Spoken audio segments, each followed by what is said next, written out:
Hi everyone, welcome back to another video from Webtech Tutorial. In today's episode, I will be guiding you through how to download Remitly application on your Android phone. The process is quite easy, so let's jump right into the video. First of all, tap open your Play Store. Now, get to the search box at the top and type in Remitly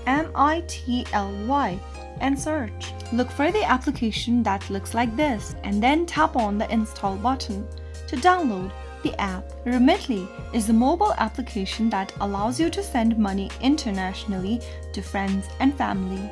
It's known for its ease of use, competitive exchange rates, and no hidden fees for recipients. Once the application is downloaded and installed, tap on the open button to launch Open Remitly on your Android phone. So that is how you can easily download and install Remitly on Android. If you found the video to be helpful, go ahead and give us a thumbs up. Don't forget to subscribe to our channel by hitting the subscribe button. Also, press on the notification bell icon so that you'll never miss another upcoming upload from us. I will see you again in the next episode. Thank you for watching.